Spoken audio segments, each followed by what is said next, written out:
ओम शांति, ओम शांति, ओम शांति, ओम शांति। आज तारीख है 10/1/2024 यानी 10 जनवरी 2024। बाबा ने आज मीठी मधुर मुरली में बताया कि तुम बच्चे कौन हो, गोडली स्टूडेंट हो।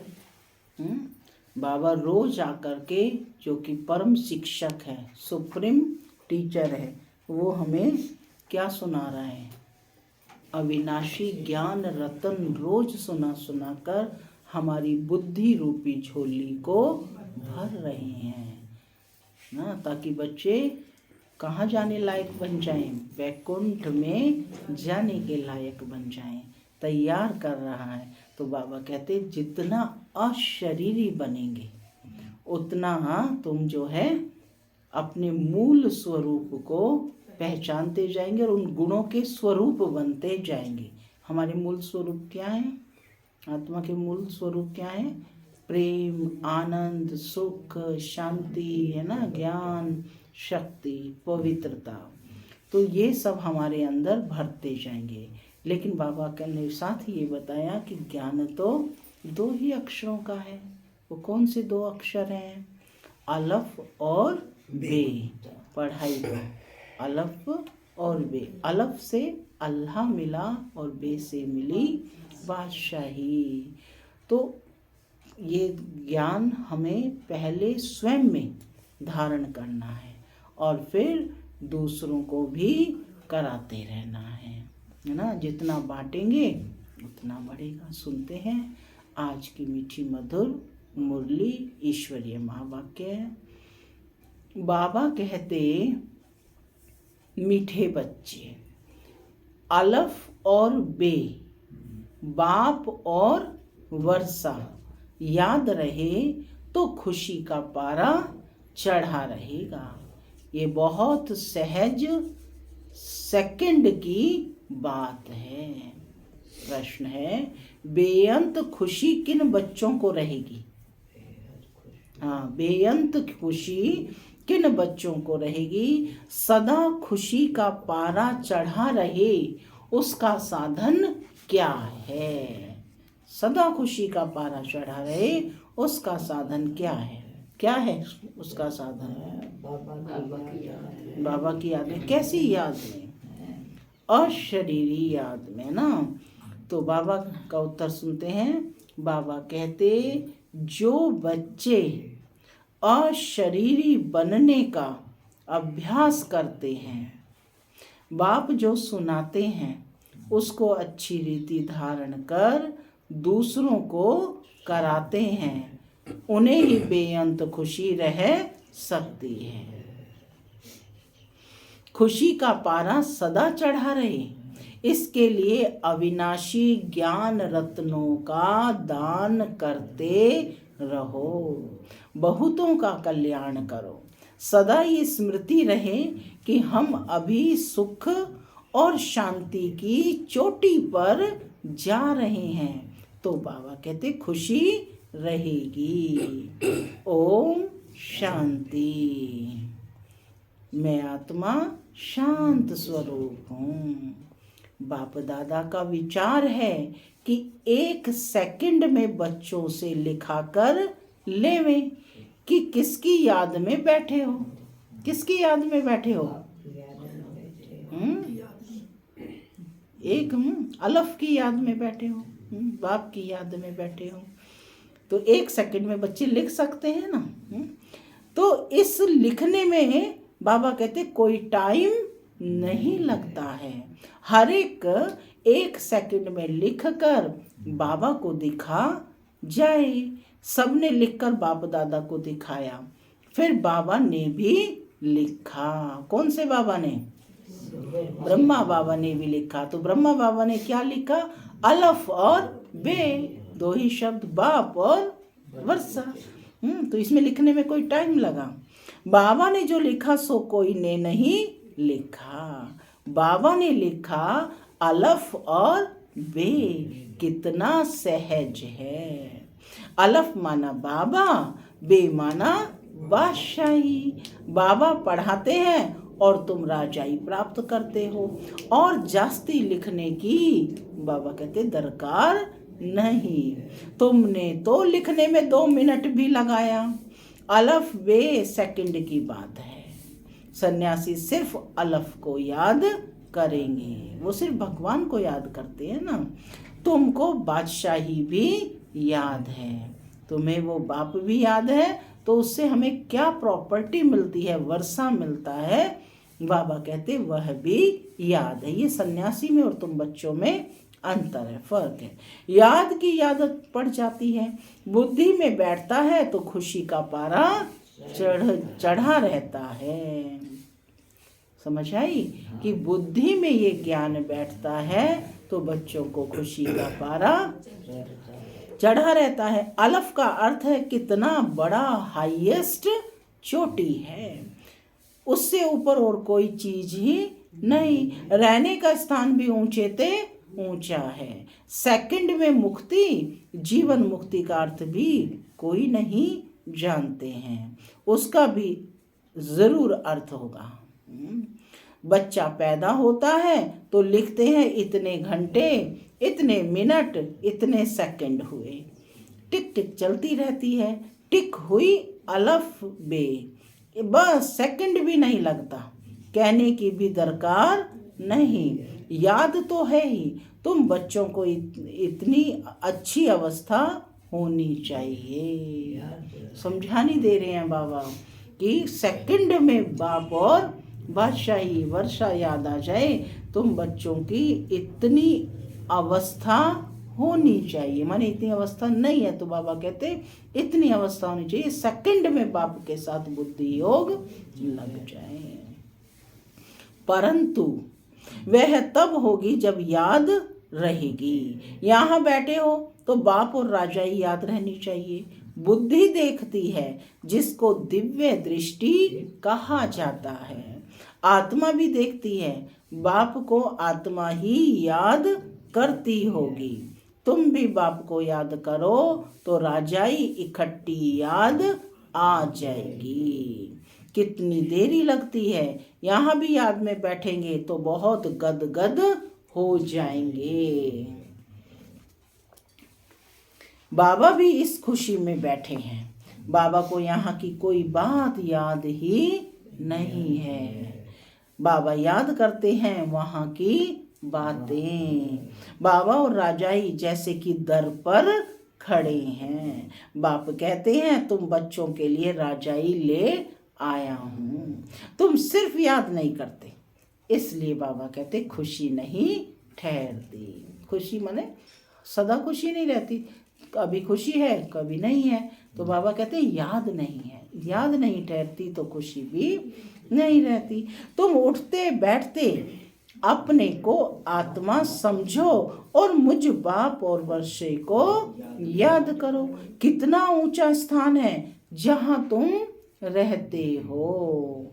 दुनिया थोड़े ही जानती है कहाँ रहते हो, परम धाम है ना। बाप कहाँ रहता है, परम धाम। ऊंचा नाम, ऊंचा धाम, ऊंचा काम। तो बाबा कहते कितना ऊंचा स्थान है जहाँ तुम जा रहते हो। दुनिया थोड़ी ही जानती है मनुष्य मुक्ति में जाने के लिए कितना माथा मारते हैं। अभी मुक्ति धाम है कहाँ, तुम समझते हो आत्मा तो रॉकेट है। वो लोग चांद तक जाते हैं, फिर है पोलार माने खाली खाली है। तुम तो पोलार से भी बहुत ऊंच जाते हो। चंद्रमा तो इस दुनिया का है, कहा जाता है सूर्य चांद से परे, आवाज से भी परे। इस शरीर को छोड़ देना है। तुम आते हो स्वीट साइलेंस होम में। कैसे जाएंगे वहां पर, इस शरीर को छोड़कर, है ना।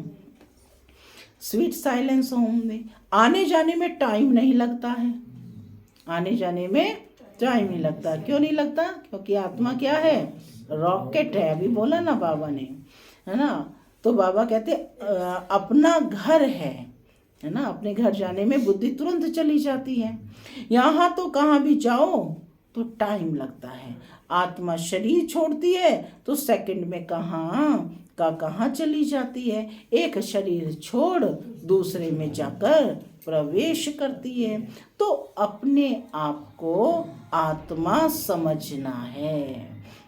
तुम बहुत ऊंची चोटी पर जाते हो। मनुष्य शांति चाहते हैं। शांति की हाईएस्ट चोटी है निराकारी दुनिया। और सुख की भी हाईएस्ट चोटी है स्वर्ग।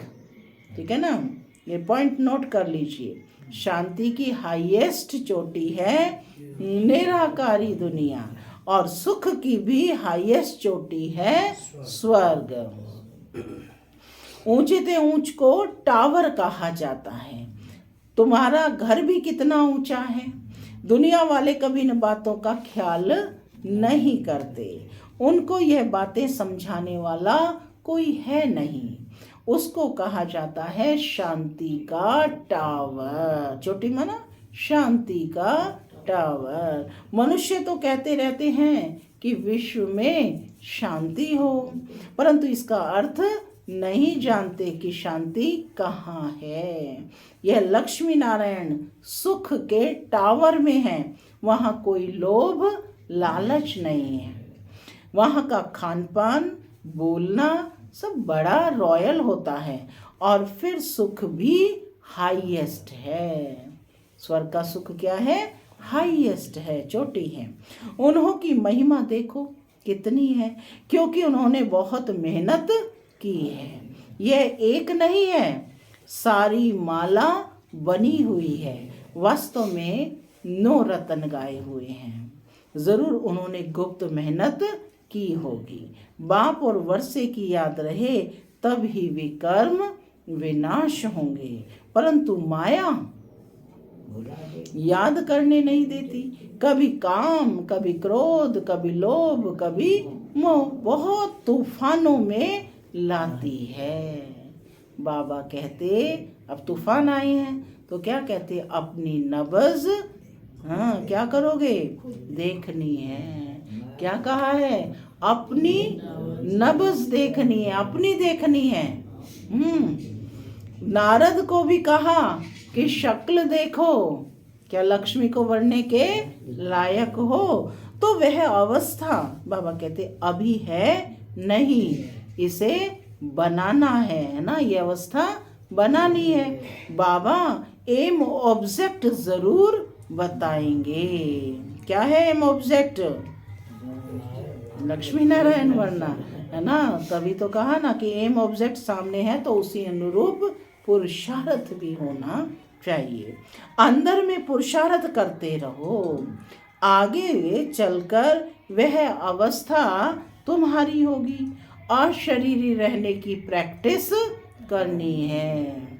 अब जाना है घर वापस। बाबा ने कहा है मुझे याद करो। याद नहीं करेंगे तो क्या होगा? याद नहीं करेंगे तो सजाएं भी बहुत खानी पड़ेंगी और फिर पद भी कम। यह है बहुत सूक्ष्म बातें। वो लोग साइंस में कितना डीप जाते हैं, माना गहराई में जाते हैं, क्या क्या बनाते रहते हैं। वह भी संस्कार तो चाहिए ना, जो फिर वहाँ भी जाकर यह चीज़ें बनाएंगे। सिर्फ यह दुनिया बदली होनी है ना, सिर्फ ये दुनिया बदली होनी है, नए सिरे से चीज़ें बननी है। यहाँ के संस्कार अनुसार ही जाकर जन्म लेंगे। जैसे लड़ाई वालों की बुद्धि में लड़ाई के संस्कार रहते हैं तो वह संस्कार ले जाते हैं। लड़ने बगैर रह नहीं सकते। ऑफिसर के पास क्यों लगी रहती है? भर्ती करते समय जांच करते हैं कोई बीमारी तो नहीं है, आँख कान आदि सब ठीक है। सेना में भर्ती होना है तो सब चीज़ों की चेकिंग होती है ना। लड़ाई तो में तो सब ठीक चाहिए। यहाँ भी देखा जाता है कि कौन कौन विजय माला का दाना बनेंगे। तुम्हें पुरुषार्थ कर कर्मातीत अवस्था को पाना है। आत्मा अशरीरी आई है, अशरीरी बन जाना है। वहाँ शरीर का कोई संबंध नहीं, अब अशरीरी बनना है। आत्माएं वहाँ से आती हैं, आकर शरीर में प्रवेश करती हैं। ढेर की ढेर आत्माएं आती रहती हैं।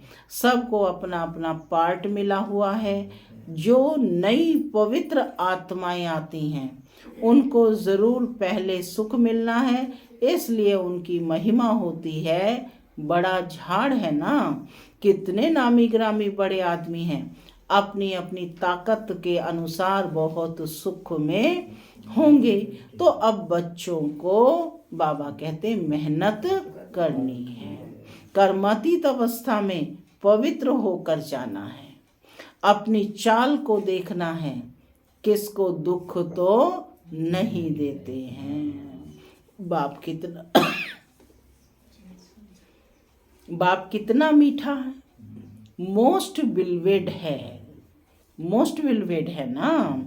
तो बच्चों को भी बनना है, मोस्ट बिलवेड सर्व प्रिय है ना, तो बच्चों को भी बनना है। ये तो तुम बच्चे जानते हो कि बाप यहाँ है, बाप यहाँ है, जानते हो कि बाप यहाँ है। मनुष्यों को थोड़ी ही यह मालूम है कि बाप यहाँ स्थापना कर रहे हैं, फिर भी जन्म जन्मांतर उनको याद करते रहते हैं। शिव के मंदिर में जाकर बाबा कहते कितनी पूजा करते हैं, कितनी ऊंची चोटी पर बद्रीनाथ आदि के मंदिर में जाते हैं, कितने मेले लगते हैं, क्योंकि बहुत मीठा है ना। गाते भी हैं ऊंचे ते ऊंचा भगवान, बुद्धि में निराकार ही याद आएगा, निराकार तो है ही, फिर है ब्रह्मा विष्णु शंकर, उनको भगवान नहीं कहेंगे।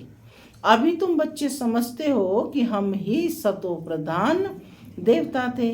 जब हम विश्व के मालिक थे तो इतने ढेर मनुष्य थे ही नहीं, सिर्फ भारत में ही इनका राज्य होगा। कहाँ होंगे देवी देवताएं? सिर्फ भारत खंड पे ही, क्योंकि यही अविनाशी खंड है, यही वह कल की मुरली में था ना, सबसे बड़ा तीर्थ है और बाप का बर्थ प्लेस है। 3 बातें आई हैं ना। तो बाबा कहते सिर्फ भारत में ही इनका राज्य होगा, बाकी सब चले जाएंगे शांति धाम में। ये सब तुम देखते रहेंगे, इसमें बड़ी विशाल बुद्धि चाहिए। वहाँ तुमको पहाड़ी आदि पर जाने की दरकार नहीं है, वहाँ कोई भी एक्सीडेंट आदि नहीं होते। वह है ही वंडर ऑफ स्वर्ग। क्या है वो? वंडर ऑफ स्वर्ग। जब वह स्वर्ग का वंडर नहीं है तो माया के वंडर्स बनते हैं। यह बातें दुनिया वाले नहीं समझ सकते। अब तुम स्वर्ग में जाने के लिए पुरुषार्थ कर रहे हो। कहाँ जाने के लिए मेहनत कर रहे हो? स्वर्ग में जाने के लिए पुरुषार्थ कर। वह है सुख का टावर, यह है दुख का टावर। यहाँ दुख की अति है ना, वहाँ सुख की अति होगी, सुख ही सुख होगा, इसलिए इसको टावर का है।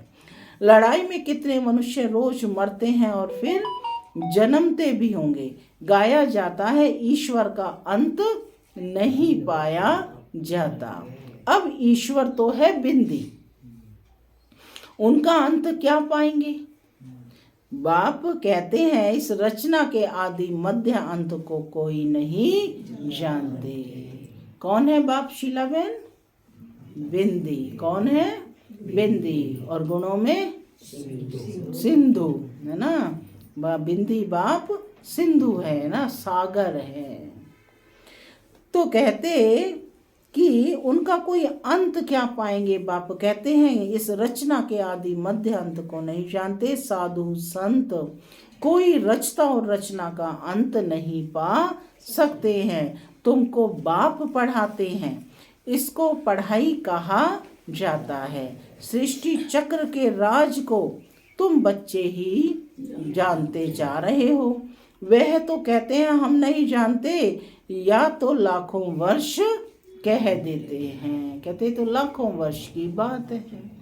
अब बाप ने समझाया है, यह जो कुछ तुम यहाँ देखते हो ये वहां नहीं रहेगा। स्वर्ग है टावर ऑफ सुख। क्या है स्वर्ग?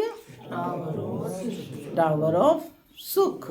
यहाँ है दुख ही दुख। अचानक मौत ऐसा आएगा जो सब खत्म हो जाएंगे। मौत देखना मासी का घर नहीं है कि लास्ट के सीनरीज जो है तो बाबा कहते हैं मौत देखना मासी का घर नहीं है। इनको कहा जाता है दुख की चोटी, वह है सुख की चोटी। बस तीसरा कोई अक्षर नहीं। तुम्हारे में भी बहुत हैं जो सुनते हैं परंतु धारणा नहीं होती है। धारणा तब हो जब बुद्धि गोल्डन एज हो, जब बुद्धि सोने का बर्तन बनेगी, है ना, तब धारणा हो। धारणा नहीं होती तो खुशी भी नहीं रहती। एकदम हाईएस्ट पढ़ाई वाले भी हैं तो लोएस्ट भी हैं। पढ़ाई में फर्क तो है ना। उन्हों कितना भी बेहद का बाप समझाए परंतु कभी भी नहीं समझेंगे। याद बगैर तो तुम पवित्र कभी नहीं बन सकेंगे। बाप ही चुंबक है। कौन है बाप? हाँ, चुंबक है, मैग्नेट है ना? वह एकदम हाईएस्ट पावर वाला है। उन पर कभी कट चढ़ नहीं सकती। बाकी सब पर कट चढ़ी हुई है। उनको उतार फिर सतो प्रधान बनना है। बाप कहते हैं मामिकम याद करो और कोई में ममत्व ना रहे। साहूकारों को तो सारा दिन धन दौलत ही सामने आता रहेगा। गरीबों को तो कुछ है नहीं परंतु गरीब भी कुछ समझदार हों जो धारणा कर सकें। गरीब भी ऐसे हों जो कुछ धारणा कर सकें। यह याद बगैर किचड़ा कैसे निकलेगा? किचड़ा कैसे निकलेगा? बाबा की याद से। याद से ही आत्मा पवित्र बनेगी। तो बाबा कहते कि याद बगैर किचड़ा कैसे निकले, हम पवित्र कैसे बनेंगे। तुम यहाँ आए हो ऊंच चोटी पर जाने। जानते हो बाप की शिक्षा पर चलने से हम ऊंच सुख की चोटी पर जाएंगे। इसमें मेहनत है। बाप आते हैं टावर पर ले जाने तो श्रीमत पर चलना पड़े। पहले नंबर में लक्ष्मी नारायण का ही गायन है। वह एकदम टावर में होंगे, फिर कुछ ना कुछ कम। नई दुनिया को ही टावर ऑफ सुख कहा जाता है। वहाँ कोई मैली चीज नहीं होती है। ऐसी मिट्टी नहीं, ऐसी हवाएं वहाँ लगती नहीं जो मकानों को खराब करें। स्वर्ग की तो बहुत महिमा है, उसके लिए पुरुषार्थ करना है। लक्ष्मी नारायण कितने ऊंचे हैं, उनको देखने से ही दिल खुश हो जाती है ना। चित्र भी देखेंगे लक्ष्मी नारायण का तो देखकर खुशी होती है। तो कहते आगे चलकर बहुतों को साक्षात्कार होते रहेंगे। उस समय बाबा ने कहा यहाँ किसी को हुआ है साक्षात्कार लक्ष्मी नारायण का? या कोई अन्य साक्षात्कार आपको हुआ है? ठीक है, बाद में पूछेंगे। तो बाबा कहते शुरू में कितने साक्षात्कार होते थे, कितना बाबा ने जलवा दिखाया। ताज आदि पहन कर आते थे, है ना, जाते स्वर्ग में और ताज आदि पहन कर आते थे। वह चीजें तो यहाँ मिल ना सके। बाबा तो जोहरी है। कौन है बाबा? जोहरी है। आगे जो 50,000 में मणि लेते थे वह 50 लाख में भी ना मिल सके ना। तुम स्वर्ग के लिए पुरुषार्थ कर रहे हो, वहाँ अथाह सुख है। बाप इतना पढ़ाते हैं परंतु बच्चों में रात दिन का फर्क पड़ जाता है, कहाँ राजा रानी और कहाँ दास दासियाँ। जो अच्छी रीति पढ़ते और पढ़ाते हैं वे छिपे नहीं रह सकते हैं। झट कहेंगे बाबा हम फलानी जगह जाकर सर्विस करते हैं। सर्विस तो ढेर पड़ी है। सर्विस, कोई कहे कि सर्विस नहीं है तो बाबा कहते सर्विस तो ढेर पड़ी है। तुम्हें इस जंगल को, ये सृष्टि क्या है? जंगल। तुम्हें इस जंगल को मंगल यानी मंदिर बनाना है। रोटी टुक्कड़ खाया ना खाया और ये भागे सर्विस। कई तो क्या कर रहे हैं, सारा दिन खाने में ही लगे हुए हैं, खाना ना मिले तो पता नहीं क्या। तो बाबा कहते जिन्हें सर्विस का शौक होगा उनको रोटी टुक्कड़ की भी चिंता नहीं होगी। धन कमाने का शौक रहता है ना, तो बाबा कहते रोटी टुक्कड़ खाया ना खाया और ये भागे सर्विस पर। धंधे वाले लोग ऐसे करते हैं। अच्छा ग्राहक आ जाता है तो फिर खाया ना खाया भागे, छोड़ देते हैं ना खाना, पहले ग्राहक को संभालेंगे। धन कमाने का शौक रहता है, यह तो बेहद के बाप से अथाह धन मिलता है। बल थोड़ा टाइम पड़ा है परंतु कल शरीर छूट जाए कोई भरोसा नहीं है, विनाश तो होना ही है। तुम्हारे लिए तो मिर्वा मौत मलुक का शिकार, तुम्हारी खुशी का पारावार नहीं है। तुमको बेअंत खुशी होनी चाहिए। तुमको बहुतों का कल्याण करना है। पिछाड़ी को कर्मातीत अवस्था होनी है। तुम याद करते करते बाबा कहते अशरीरी बन जाएंगे, तब अनायास ही उड़ेंगे। यह बड़ी मेहनत है।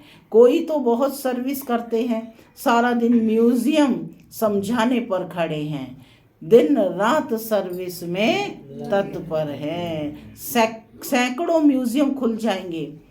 बाबा ने उस समय बताया था ना, तब तो बहुत कम थे, कि सैकड़ों म्यूजियम खुल जाएंगे, लाखों लोग तुम्हारे पास आएंगे, तुमको फुर्सत नहीं मिलेगी।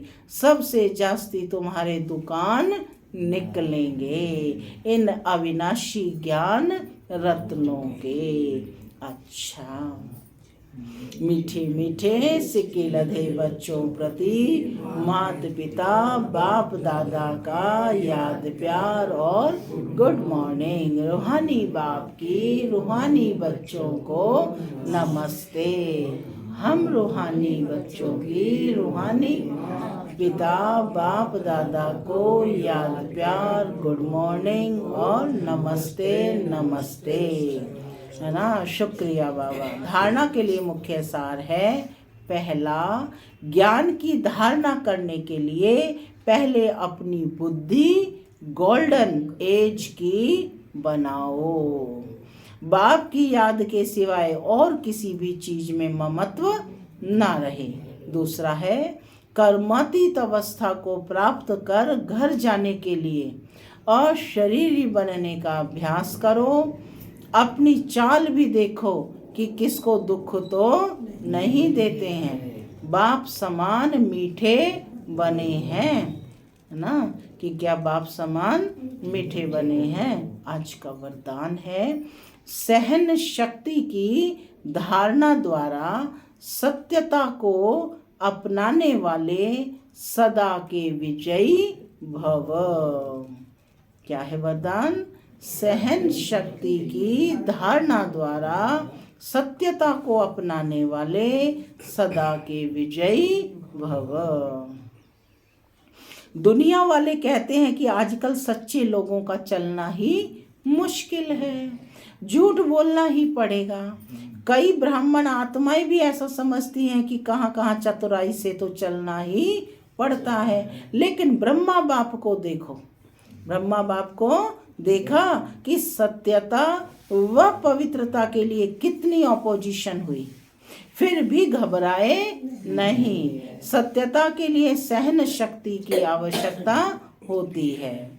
सहन करना पड़ता है, झुकना पड़ता है, हार माननी पड़ती है, लेकिन वह हार नहीं है, सदा की विजय है। स्लोगन है, प्रसन्न रहना और प्रसन्न करना।